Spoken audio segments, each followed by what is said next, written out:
Okay, it tells me a video is starting, which it does every week. And one side tells me it's live, and then one time it's telling me I'm starting. Now I'm live.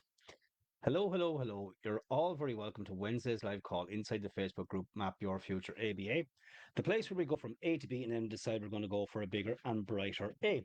Now, this call will also be on my YouTube channel at Anthony Beale 2024. If you would subscribe to that, that would help me a great deal. Anyway, you're all very welcome to today's call.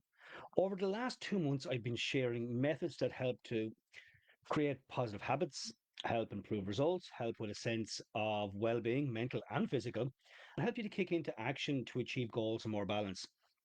These real strategies will impact your life if you use them. These strategies I personally use, and they help in so many areas of life. And also, they help to weather the storms, life's ends, and the crises we all experience now and again. And I want everybody really to have their best life, to grow and go after the life they truly want. Life isn't a dress rehearsal, it really isn't. So, how do you do that? The quick answer is you choose, you decide. You choose what you really want in your life. You choose how you want to be. You choose what you want to do. You choose what you want to have in your life. And you choose what you must replace in your life to get that. Then you think more and more about what you want, you dwell on it, you get emotionally involved in it, and you step out and you take action towards it. And stop wasting any time and energy thinking about what you don't want or why you can't do it.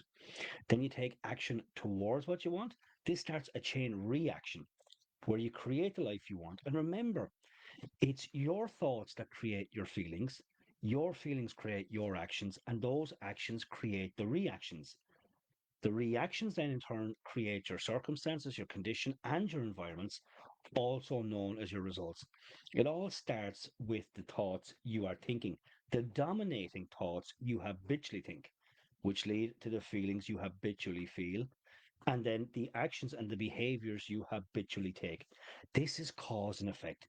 When you look after the causes, your thoughts, feelings, and actions, the effects take care of themselves, the reactions, the conditions, circumstances, the results. In this series of calls, I have shared multiple ways on how to think and feel better. I spoke about the power of developing the habit of daily gratitude, starting every day positively, thinking on paper, journaling, expressing your thoughts and feelings, learning how to let things go. That's a big one. And how to forgive, learning to reevaluate and replace beliefs. We all have habits and beliefs that aren't working for us, but half the battle is figuring out which is which. And of course, we've some working for us as well, which is the key to making changes in our lives. Deciding on how you want to be, do, and have, and behave on any given day. How to choose your life's direction by choosing your goals, and then how to program all of that into your mind so you're ready to take action. And I've already spoken of all those items over the last couple of weeks, and you can find them in the featured section here and also in the YouTube channel. All of that, though, was a precursor for today. Those strategies will help you to think differently, to feel differently, but unless you repeat them, turn them into habit, and marry them with actions, nothing can change. Without action, nothing is going to change. So, unless you turn those things into habit and then take action, you'll be pretty much where you are today this time next year. You see, your habits really do form your future, and the habits you have now are leading you somewhere. You've got to be super honest with yourself. You really do. You are right now the result of your past thinking, feeling, acting, behaving. If you continue to feel and act like you are now, there is a place you're going to get to. There is a place you're going to end up. Is it where you want to go? Now, you don't have to get sick to get better, but some people seem to have to get sick before they get better. They have to drop maybe to the ground before they make any life changes. And I know because it happened to me. I'm just so very grateful that I was able to change. Some people don't get the chance to change, and others simply leave it too late. And the choice of change is no longer there for them anymore.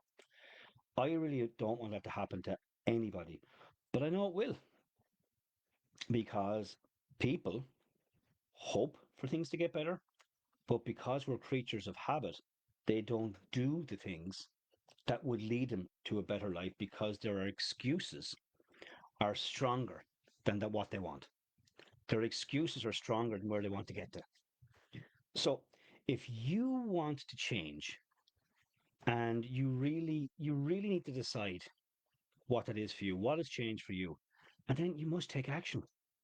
You must take action again and again and again until you turn it into a habit. And we got to know that you're going to make mistakes. I love the Japanese proverb. When you're learning to do something new, remember you're going to fall down, but be willing to get back up.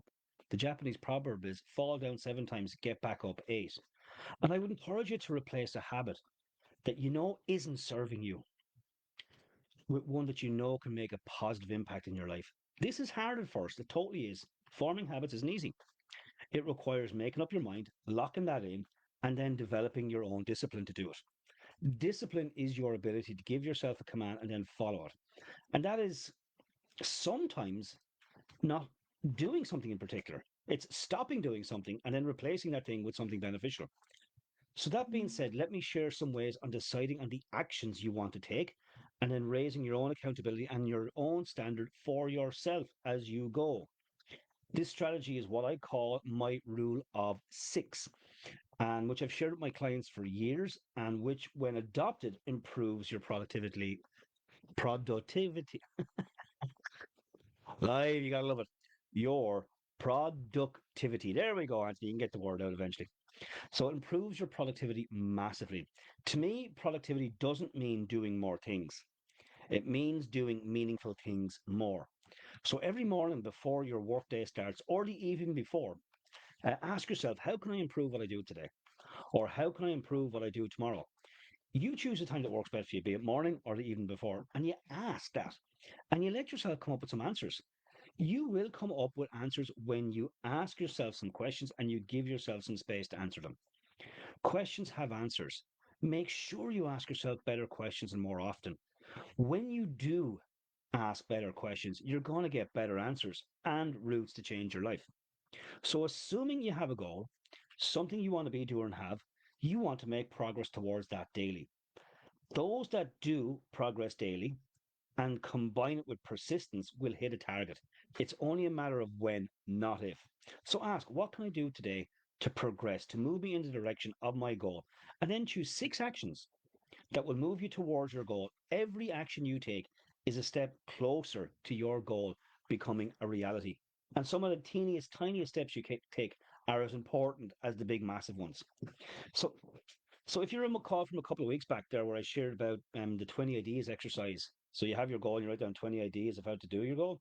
If you've done that exercise, you will find coming up with 6 actions pretty easy. And once you have those 6 actions, you write them out. Now, I want you to be aware at this point anything is possible, but everything is not. So we do need to prioritize what's most important to us. From the list of 6, with your actions you've just written, you ask, what is the most important thing if I got done or progressed today that will have the biggest impact on me, my life, and those I care about most? The answer to that you mark as priority number 1. You then commit to getting that done first. You don't move to the next priority until you have the first one done. Now, sometimes, and some things have multiple action steps, and some things will require the input of others. So you take the action, you request the input you need, and you get going on something else, taking note to follow up within a reasonable time frame. You see, what gets scheduled and followed up upon gets done. What doesn't get scheduled and followed up upon usually gets forgotten. And this can be in any walk of life. If you're trying to get some work done in your house, you'll know what happens without follow up and follow through. So when you have the first thing done, you go back and you choose the next most important thing, and then so on and so forth. This is a serious way to ramp up your productivity. Now, sometimes life happens and we can get completely overwhelmed when many changes seem to be happening all at the same time. When this happens, the key is to do your best to relax a little bit and remember to breathe. That's really important. Gently breathe, and even do it right now. Taking a deep breath will always calm you down a little bit, okay? Because when we feel overwhelmed or anxious, we can hold our breath. So it's important to remember to breathe and to come into the present moment. And to do that, it can be as simple as do it right now as I'm talking to you. I'm sitting on a chair here. Feel wherever you're sitting, feel that chair under you. Feel your feet on the ground. Notice something with your eyes. See what you're seeing. Notice something with your ears. Hear what you're hearing. Feel something on your skin, like a breeze if you're outside, or your clothing, or touch something like a glass or a pen, something that will invoke the senses to bring you into the present moment. Okay? This is called coming into the moment. It's a mindfulness technique that some people call grounding. Doesn't matter what you call it. What it's doing is it's getting you to focus on the here and the now and closing off some of the crap that might be going wild, spiraling in your mind. Okay? To me, it's a simple way to quieten the sometimes incessant nature of the mind. And then once calmer, in a less overwhelmed state, we can take a small action step. Because here's the thing, action really is the only way we can overcome things, how we can overcome anxiety and fear. So ask, what one very small action can I take now? And it's important that you do take that small action. Every small action that you take is a massive deal over the greater scheme of things. And believe me when I tell you that. You see, we can let worries about the future and doubting our ability to handle them. This sets up a chain reaction inside of us. Worry and doubt leads to fear. Fear leads to anxiety. And that can stop all forward momentum if we let it. Now, when you know that this what is going on here, it can be a game changer for you, okay? Worry, doubt, fear, and anxiety are very likely to happen to you when you go to do anything that would constitute making any kind of big change in your life. Now, that can be in work, that can be in your health, that can be in your family life, your friendship, doesn't matter. Anything that would constitute big change, worry, doubt, fear, anxiety, bang, can happen in an instant, okay?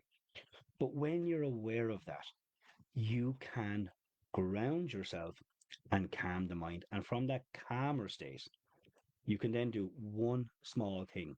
This one small thing can move you.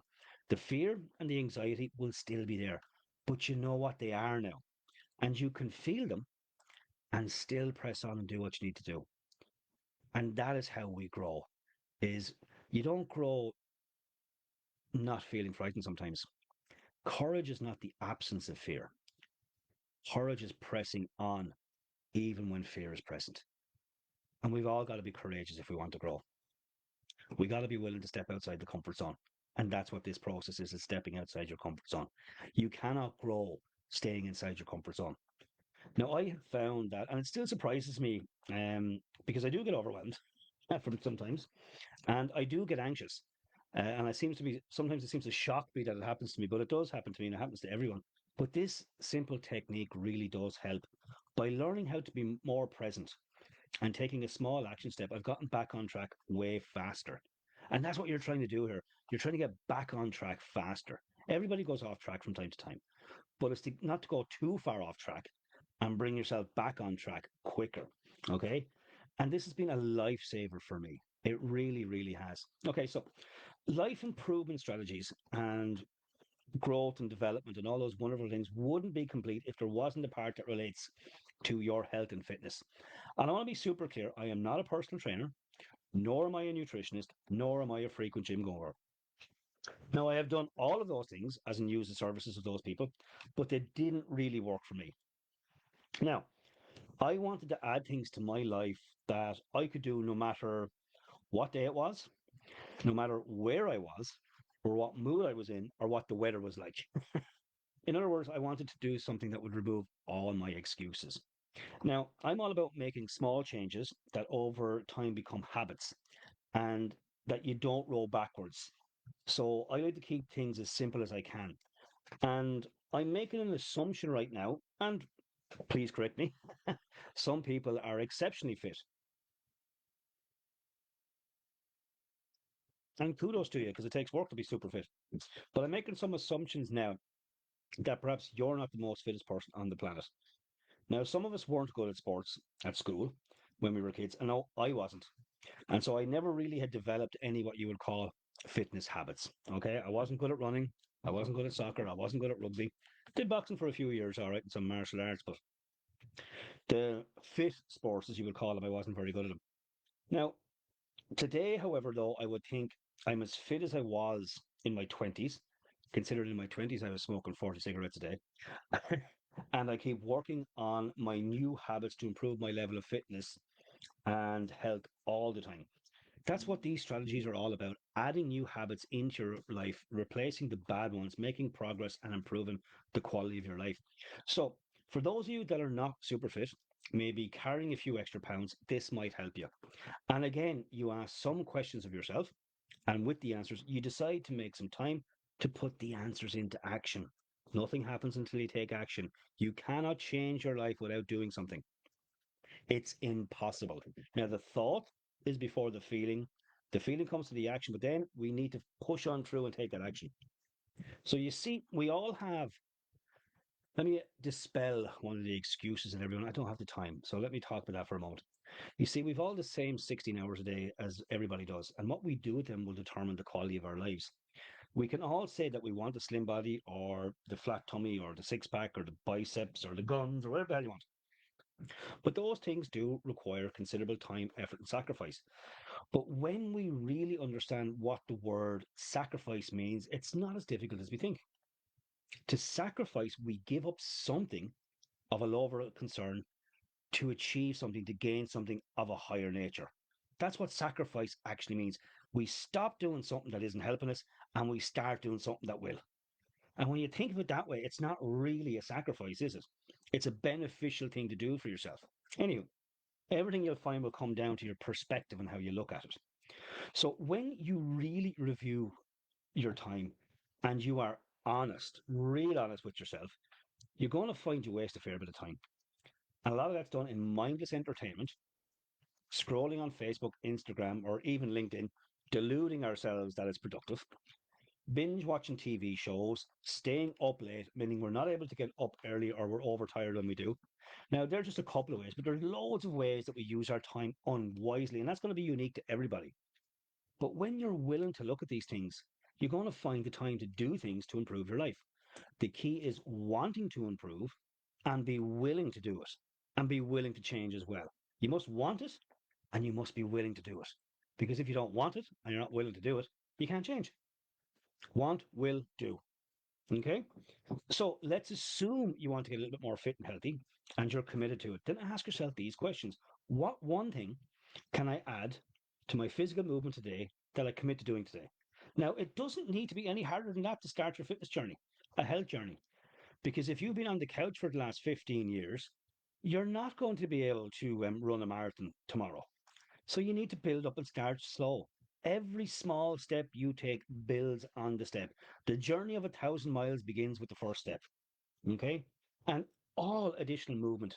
So, movement that you're doing on top of what you're already doing creates more health in your body. Each step really does count. Start small. My fitness journey began by me parking my car further away when I went to the shop, which was quite sporadic, or to a meeting. Then I started to do that more frequently, always parking further away until it became a habit. So anytime I would go anywhere, I would find out where I was going and I would park a little bit further away than I should. Or sorry, that would have been normally convenient to get in some steps, to get in some movement, to get in some exercise. Then I started to walk around my estate.